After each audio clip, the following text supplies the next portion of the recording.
And now I'd like to introduce CEO of Assured Performance 360, Bob Shannon. Well, good morning. Welcome. Thank you for having me here today. I really appreciate the opportunity to be here. So are we ready to get going? Yeah. Okay. All right. Well, good morning, everyone. Again, Bob Shannon, Assured Performance 360. We're a consulting firm here in Las Vegas. And today we're talking about employee engagement. Engagement is a leadership skill that requires effective communication, vision, and accountability. And we're giving a 30,000-foot overview of a program that usually for us takes a day, day and a half, breaking up into 5 modules covering developing a plan, crafting a working environment, supporting employee development, coaching employees, and maintaining engagement. At the end of our presentation, there'll be a slide that has all the reference material there if you would like to pull up the material yourself, and do some research. Today's workforce is searching for engagement, and high-performing organizations excel because of it. Employees want to be engaged. That's what they mean when they say, I want my work to matter. I want it to mean something more than to provide a means for me and my family. The employers who understand this actively engage their employees for input into the process, the systems design, customer service, and product development. Employers develop a plan of inclusion that places the development of employees in line with the organization mission, vision, and values. According to Gallup 2017, only 1/3 of U.S. employees are engaged in their work and workplace, and only about 1 in 5 say their performance is managed in a way that motivates them to do outstanding work. So to me, that means we've got 2 problems. 1, we've got a workforce that's not engaged, and 2, we have leadership that needs some development on how to engage employees and understand what that means. Organizational strength or corporate buzzword. Employee engagement. What is it? Why you need it? How do you get it? Again, at the end of the presentation, we'll have that reference list for you. Our objective today is to provide a framework of how to keep employees engaged. But we must first understand what is engagement, why you need it, and then how do you get it. Employee engagement is comprised of many aspects. Again, you think back to the first our opening, we have 5 different modules of development that we go through, but it doesn't mean that you can't start somewhere without a full engagement program. We'll touch on that in a little bit. Engaged employees are motivated not only to do the required work, but they enjoy doing it because they see how their work moves the organization forward and it helps them move forward. Their supervisors and coach and mentors use the same guides and principles of leadership to get that job done. Engagement is much more than the perks of the job. It's much more than free lunch and beanbags. A good engagement program yields satisfied and motivated employees. Employees are in line with the organization, and management understands how to truly motivate and connect with their employees. So Gallup has defined 3 levels of engagement. We use this in our material as well. We think it's very accurate. The top of the slide is engaged employees are highly involved, enthusiastic about their work and workplace. They are psychological owners moving the organization forward. They give that discretionary effort on a daily basis. That's what we're looking for. The not engaged, the psychological unattached to their work and company. Pretty much they just show up for a paycheck. And then the actively disengaged. These are the folks that are trying to undermine the work of the organization. They're doing just enough to stay employed, but they're unhappy and they want people to know about it. Have you ever gone through any of these phases? You take a sheet of paper and write these down. Think about a time in your work life, whether you're a supervisor or a business owner, where you've gone through these, and what was the outcome? Why were you in that place? A lot of businesses have started because they were not being used to their full ability as an employee. and they left. People don't quit their jobs, they quit their bosses. So where do you fit? As a business owner or supervisor, where do you see your direct reports on the scale? As a member of the workforce, for those that might be in middle management, or even frontline supervisors, or even you're in this as well, as a member of the workforce, where are you on the scale? It's vital to the success of the organization to know the answers to these simple questions. Business owners and supervisors, if you don't know, ask. The use of an anonymous survey tool, there's plenty of them out there. We have one that's proprietary that is in line with our program. But ask. But the caveat is, if you ask a bear to dance, you don't get to tell them when you're tired. So if you're going to do an engagement program, be willing to go the distance. Again, looking back at the levels of engagement, where are you in the scale yourself? The workforce, ask yourself these questions. What am I looking for in my work life? Your work-life balance. A lot of new employees, younger employees are searching for that. They want to do something that has meaning to it, and they don't want to wait 30 years until they become the boss. So I included today Maslow's hierarchy of needs. This has been around for years. Maslow was a psychologist. He developed Maslow's hierarchy of needs. I'm sure everybody on the call has seen this before. It's in Psychology 101. It's in about every leadership or reference in every leadership material that I use. But, as you look up the side of the pyramid there, the basic needs, psychological needs, and self-fulfillment needs. So if you think for a second back to the slide of the engaged employee, where do you think they would spend their time? They're in the top three tiles of the pyramid. And what I call the crap magnets, the ones that are undermining everything in the organization, they're struggling to have that psychological need. They're struggling to be engaged. So, the engagement program, to engage your employees, this is what you're trying to do. It's not so much that I need them to make an additional widget. I want them to be engaged with the work that they're doing in the organization. Many command and control business owners, directors, supervisors believe that they only need to provide the basic needs. I need to give you a place to work, I need to make sure it's safe, and I need to pay you a decent wage. The rest of it, you're on your own. Well, years ago, that probably worked. At the turn of the Industrial Revolution, it did. But today's environment is different. High-performing organizations understand that when they engage their workforce, they get that discretionary effort and the extra widgets, if you will. Their employees are engaged, their self-esteem is being met, their belongingness and their friendships and their engagement, not only at home, but at work, are all in place. So I was going to try to get away without using the M word, millennials, Danica. But it's not just a millennial issue. I do a lot of research.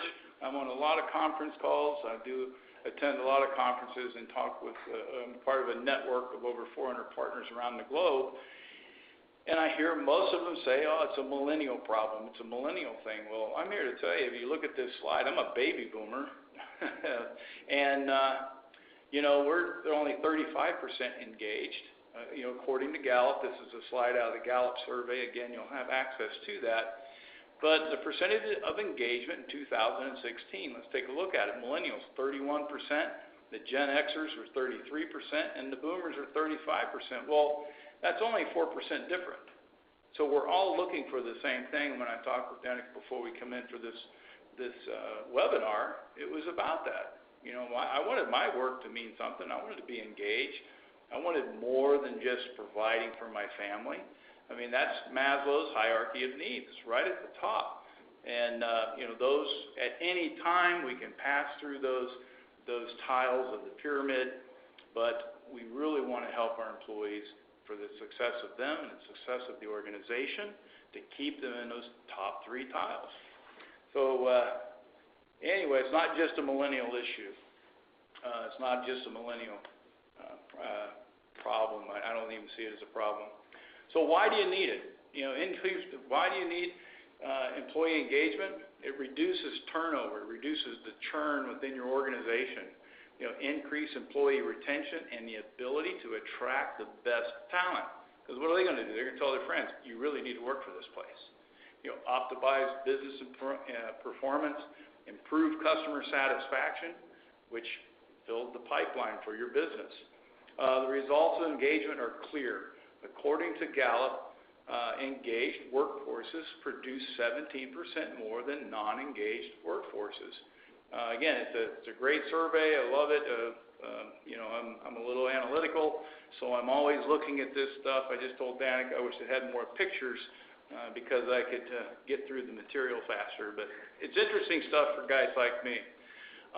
Team members, when you have a good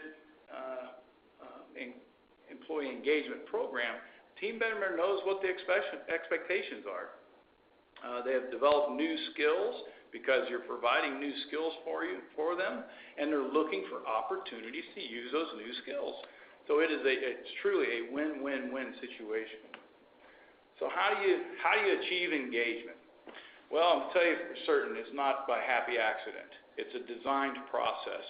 The companies that are excelling at the end of this program, I'm going to give you an example of one you can look up, of a company in Texas that has a tremendous small firm, but he has a tremendous engagement program. But you do it by design. It's a planned event. It's not by happenstance. It's a systems approach that includes everyone in the organization. I'm going to paraphrase here, but I remember the story of President Kennedy was touring a NASA facility back in 1960. When he randomly met a janitor at the facility, and the president asked, "So what do you do here?" And the janitor replied, "I'm putting a man on the moon."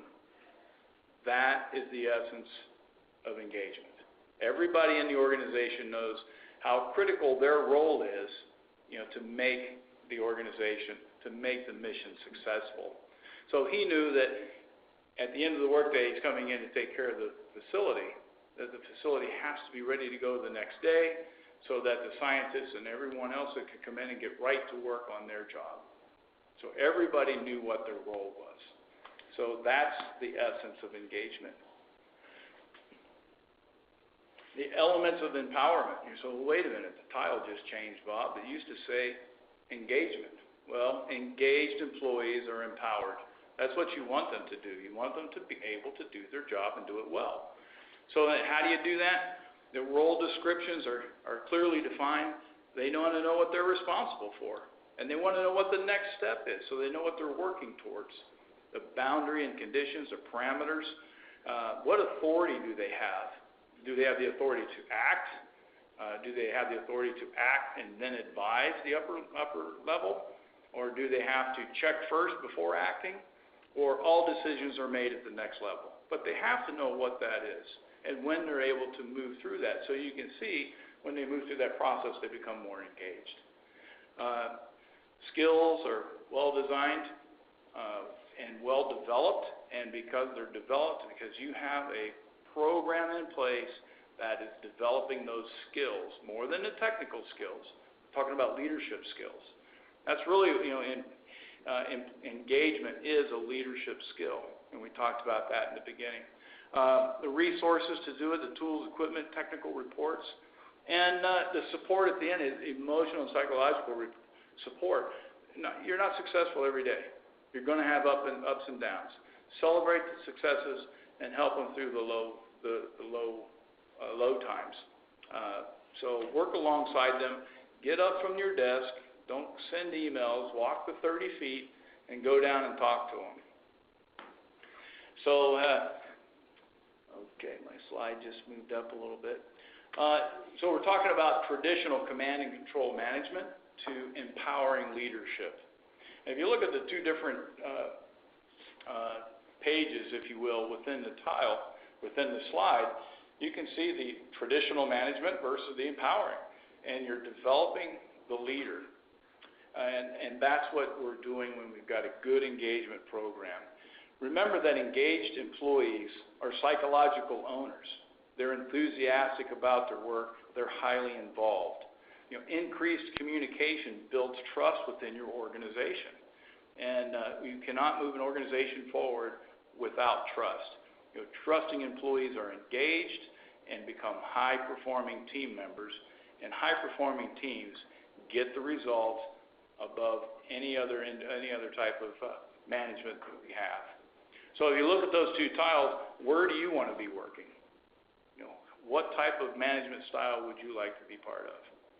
And the question is, when you become the supervisor or the business owner, what is it you want to do? Do you want to go around and put out fires every day, or do you want people to take care of their business for them? So they're distinct styles. So with that comes addressing poor performance. A good engagement program has that built into it. When you establish the clear expectations, people know the organization, you have to know the organization's disciplinary procedure. Be willing to exercise authority. There's nothing worse than when a high performer is performing and you're saying, yeah, awesome, good job, and then the unengaged performer at the other end is not being held accountable. So we're talking about accountability. It's kind of like when everybody gets a trophy. Well, those that really worked hard to achieve the trophy, they don't have the same, it doesn't feel the same for them. And then those that didn't do anything to get the trophy, it makes them feel even worse. So you have to hold your people accountable. Be consistent, do it immediate, without hostility, without guilt. Accountability, the workplace must be equitable. And that's really what that comes down to. It has to be equitable for those that are working hard and those that are not. People want to be led. They really do. So coaching employees. What we're talking about, if you think back to that tile with the transformational leadership, coaching employees is key. And coaching is a skill. So your supervisors, yourself, personally, evaluate your abilities as a coach. Coach with a purpose and avoid weakening tendencies. The principles of coaching focus on the outcomes. Coaching helps employees achieve fulfillment in all areas of their lives, including at work and off the job. The relationship is the catalyst. It's about building that relationship, and it's about building trust within your organization. One of the most satisfying times I ever had was when I was teaching Little League football, or coaching Little League football. And I had a really diverse team, and I had a girl on my team. And at first I was really challenged with that, myself, because I grew up playing football and all boys. But I did have a girl on my baseball team in high school. But this girl hit harder than most of the boys. But what was really fun about that whole process was seeing them develop the skills to play the sport and go out on the field and work as a team and actually achieve, their goal. Whether they won or lost, they were so excited because of some of the things that they were able to do. And that's part of coaching. But as they moved on and they moved into the next level of play, they learned different skills. They started learning about the systems of offense and defense in detail, team play, the strategies and tactics of winning the championship and all those wonderful things. So when you're developing your coaching skills, don't forget, that's that same step process. Once they've achieved it, you have to move them to the next level. So how do you do that? When you're doing that, you're creating an engaged atmosphere. Give your staff personal attention. Show appreciation individually. Again, get up, walk the 5 feet, take them a cup of coffee, sit down and say, you know what, that report was awesome.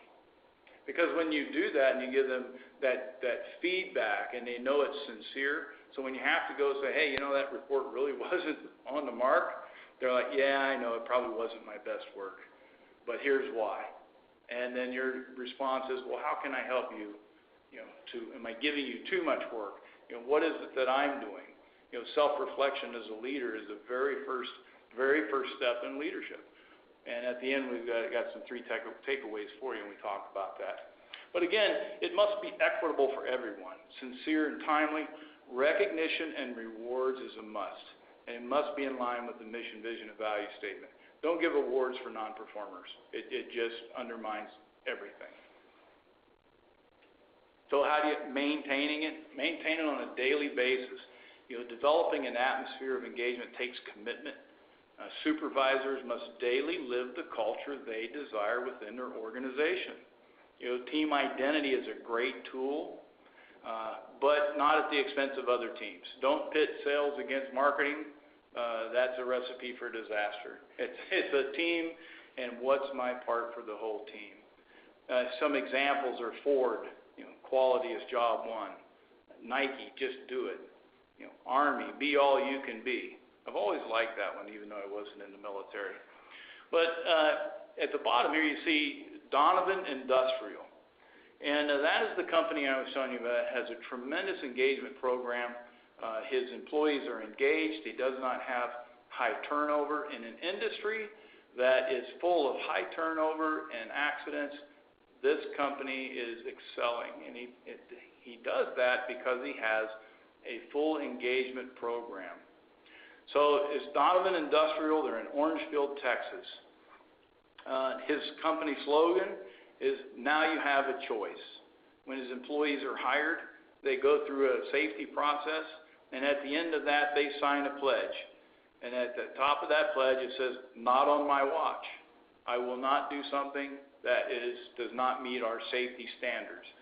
So, not on my watch. And they carry this coin with them, a challenge coin, and business cards that have, "Not on my watch, now you have a choice." They also have a supervisory skills certification program that's constantly ongoing. They conduct mastermind leadership programs with their entire staff. And these are not options, but they are engaged to the point where they don't miss. If they do miss, they genuinely feel bad. They know they're missing out. This fellow seeks out opportunities to give to his employees. When the company profited, I don't know, he didn't share the numbers, but when the company had tremendous profit, he shared that with his employees. They didn't take it and keep it. Now, clearly, they reinvested into the company, but what this has allowed him to do, this style, this empowering leadership, employee engagement, he's got 3 successful companies now that he's running. And he's a young man. He's my age. So he's a boomer, but he's still a young man. But look him up. It's Donovan Industrial, and it is a tremendous. I also included at the last slide, there is a high-performance leadership podcast that's how I met Donovan, was on this podcast where he sits and he talks about these programs. I believe the episode is 63. It's on a link. Just look it up. It's a great podcast. Again, it doesn't have to be, you don't have to be the Wynn Corporation. And I believe this one company's got 45 people in one company. But 3 takeaways for today.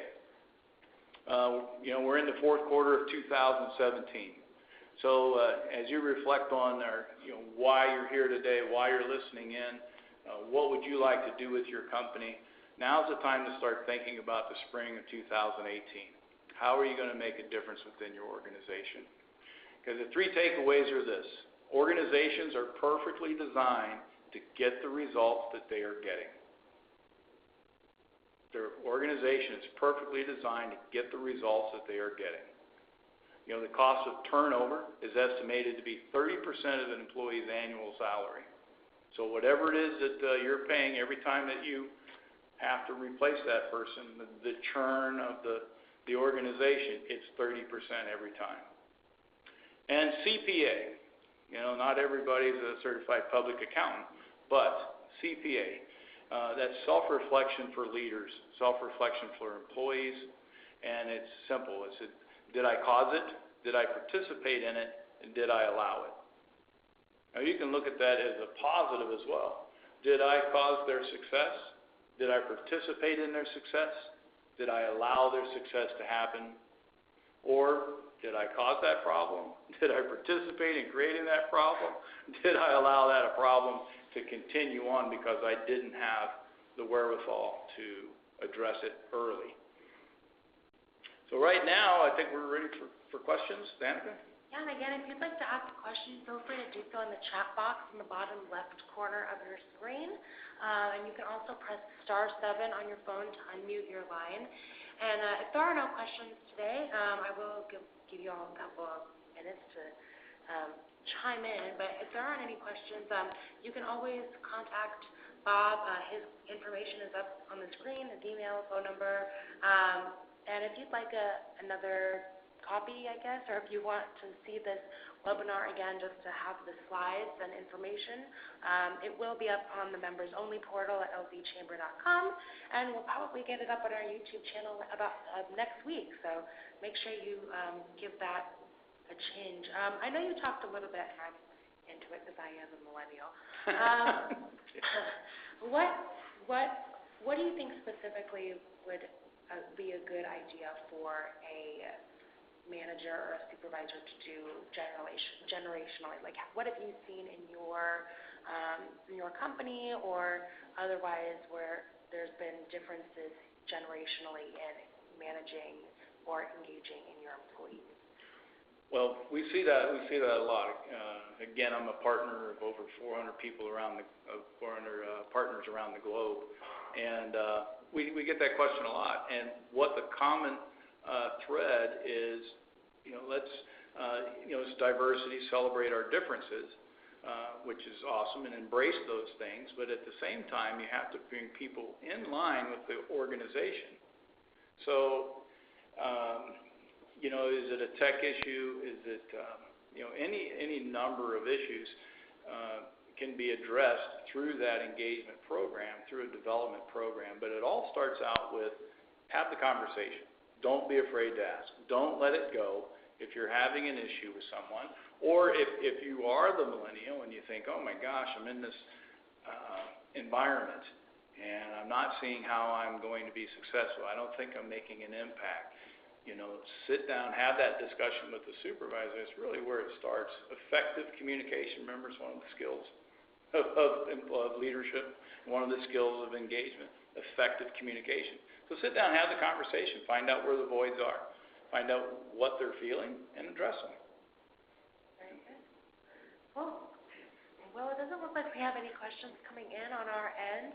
But again, feel free if you do have questions, let Bob know. I'm going to just go to the last slide so they can see some references as you Yes. The State of the American Workforce is a Gallup survey from 2017. Everybody, I think, is familiar with Gallup. They ring your phone every once in a while.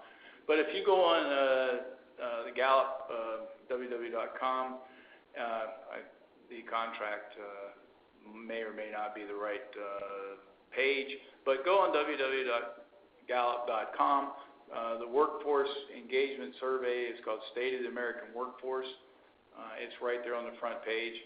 The 360solutions.com series, High Performance Leadership, at episode 63, from Squeegee to C-Suite. That is the podcast with Donovan, the owner of Donovan Industrial.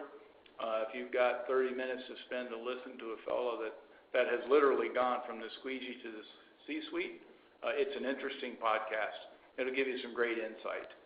And High Performance Leadership, Employee Engagement, that's with Dr. Roger Allen. That's the material that I use. He was the doctor that started back in the 80s. It was really interesting when organizational development, organizational leadership, he was one of the founding fathers of that whole group that started this movement. So, yeah, really nice guy. Got to meet him just this past summer. So, but anyway. Awesome. Well, I want to thank you so much for hosting us. Oh, thank you for having me today. I appreciate it. Today.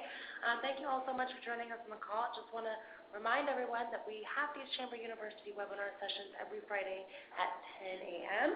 And next week we are going to be talking about corporate social responsibility. So if you can, please join us for that. And again, thank you so much to Bob, Assured Performance 360, and we hope to see you guys next week. Thank you.